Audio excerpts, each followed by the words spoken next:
let's just all welcome back our Hunks in their sexy Halloween themed outfit.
Alright, isitahan palakpakan naman natin ang ating mga Hunks in their Halloween sexy themed outfit.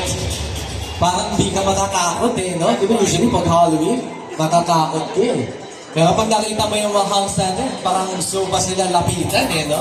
Parang takutin mo pa ako. Ayan.